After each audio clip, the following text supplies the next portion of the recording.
En soi, il y a beaucoup de jeux qui ont marqué 2023, comme par exemple Marvel Spider-Man 2, Hogwarts Legacy ou bien encore Diablo 4, mais il y en a un qui sort du lot. Et ce jeu, c'est The Legend of Zelda Tears of the Kingdom.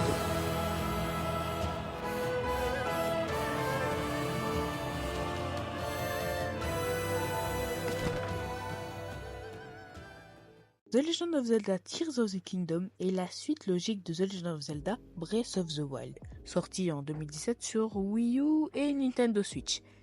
Alors, j'ai joué à Tears of the Kingdom et le jeu était très très cool, même parfait à ce stade. Je l'ai 100%, c'est l'un des seuls jeux que je 100%.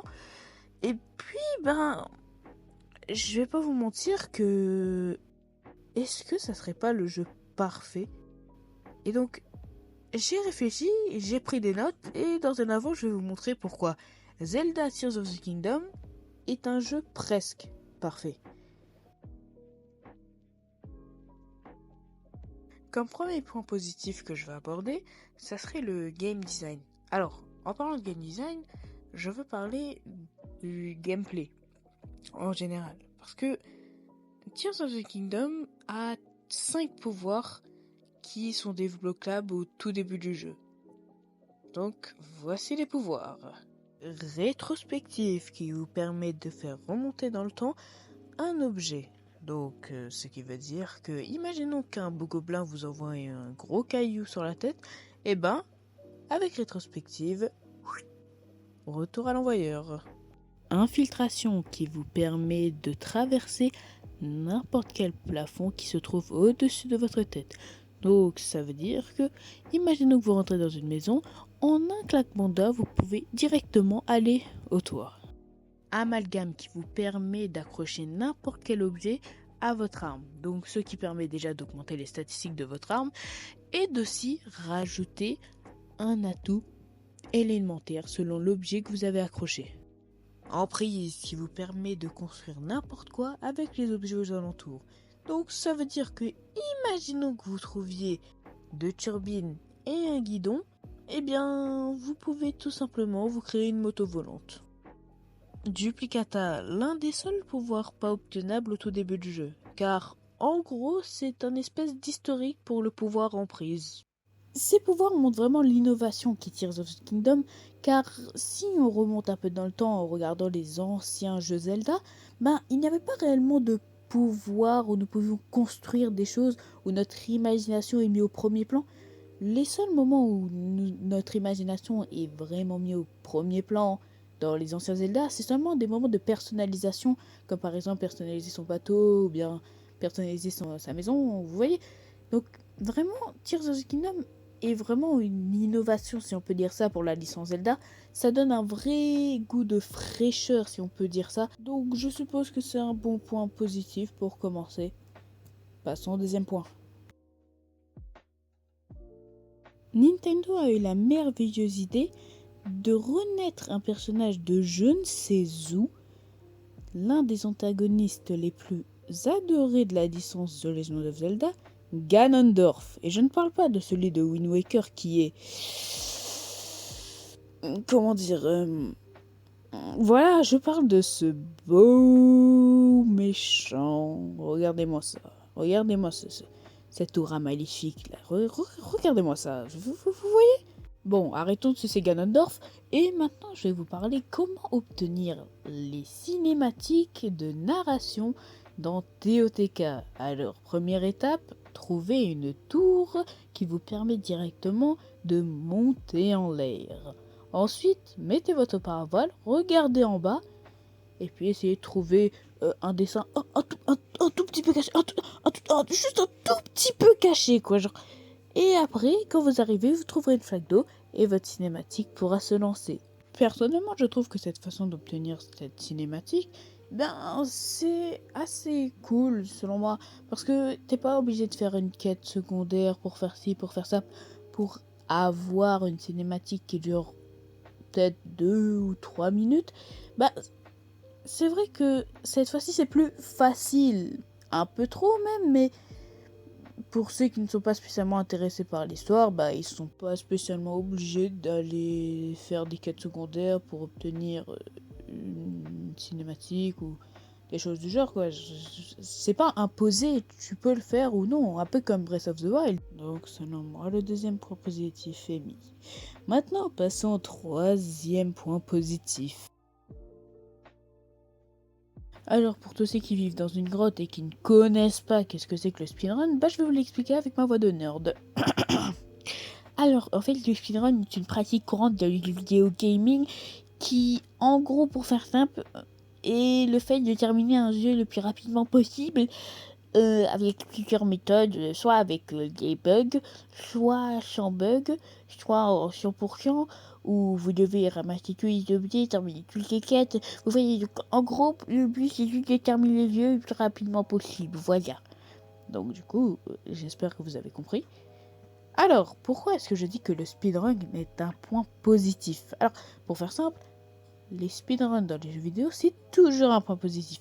Si le jeu n'a pas de speedrunner, bah c'est que le jeu, bah c'est pas pour être méchant, mais que le jeu n'est pas exceptionnel, quoi. Et donc, littéralement, si je ne me trompe pas, près de le jour de sa sortie, il y avait déjà eu un gars qui avait fait un speedrun de 94 minutes sur le jeu, pour vous dire à quel point le jeu avait une si grande hype que le jour de sa sortie, la première run est sortie. Non mais je sais pas si vous vous rendez compte. Bon, alors, le troisième point a été très très court, mais vous en faites pas. Bon, là on va rentrer dans les sujets un peu énervants, si on peut dire ça.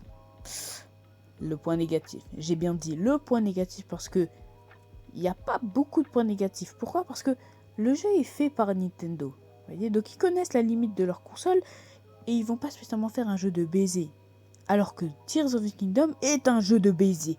Si vous comprenez pas ce que je veux dire, ça veut dire que Nintendo eux-mêmes, quand ils font leur jeu, ils savent le potentiel de leur console, donc la plupart du temps, il n'y a aucun bug. Donc c'est pas ça le point négatif dont je vais parler. Et je pense que ça va en décevoir certains, mais voici le point négatif.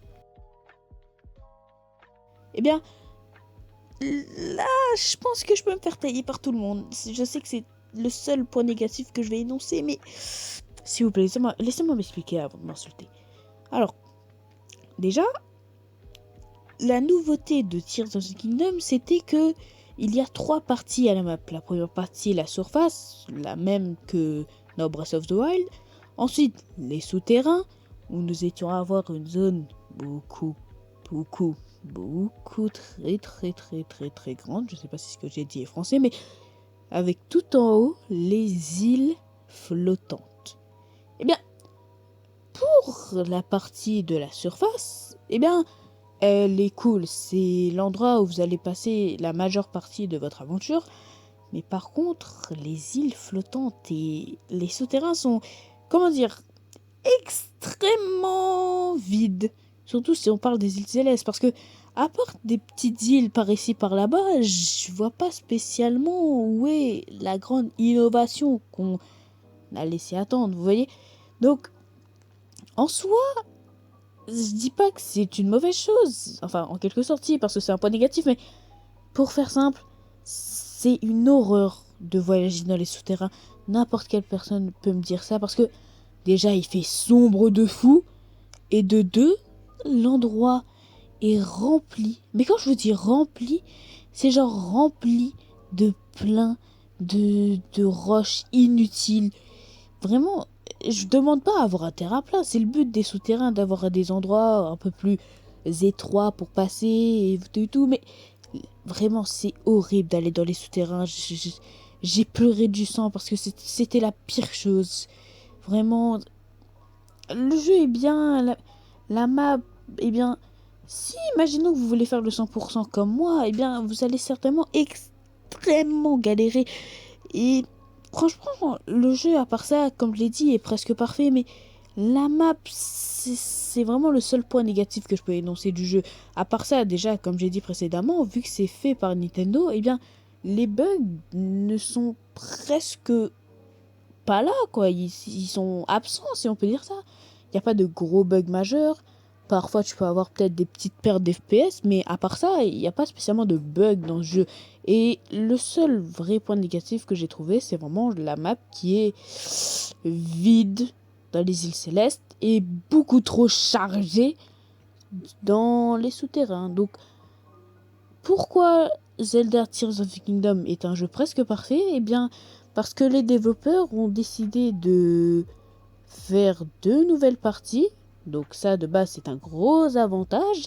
Mais le fait qu'en haut, c'est presque vide et qu'en bas, c'est tellement chargé qu'on peut même pas s'y déplacer, eh bien, je pense que c'est ça le vrai gros point négatif de Tears of the Kingdom. C'est que, imaginons que vous voulez faire le 100%, eh bien, ça serait chiant. Donc, je pense que c'est seulement mon avis et que les vrais fans hardcore de Tears of the Kingdom me diront non, arrête, c'est le meilleur jeu de tous les temps. Et je peux pas dire le contraire, le jeu est vraiment fun. Si j'ai eu l'initiation de me dire que je vais le 100%, ça veut vraiment dire que c'est un jeu extrêmement cool et que j'ai beaucoup apprécié. Donc voilà, j'ai pas grand chose à rajouter. Je vous dirais merci de m'avoir écouté jusqu'ici. Likez, abonnez-vous, partagez SVP, c'est la Hesse, c'est vraiment la Hesse s'il vous plaît. Ça mange du pain avec du miel s'il vous plaît, aidez-moi. Et donc du coup, je vous laisse. Passez une bonne journée et surtout, allez jouer à TOTK, vraiment c'est un très bon jeu. Et aussi, comme j'ai dit dans ma dernière vidéo, j'allais faire une vidéo sur le gars qui dit talon du cul et tout, pourquoi le Bojack c'est un grand antagoniste et tout. Au final, cette vidéo, je la ferai, mais pas pour l'instant. J'essaierai de trouver un autre sujet parce que je vais pas vous mentir que cette vidéo me prend un peu plus de travail que prévu et j'ai quand même pas envie de vous laisser avec un plateau vide. Donc je vous souhaite une très bonne journée, une très bonne soirée. Et surtout, abonnez-vous s'il vous plaît parce que c'est vraiment la S.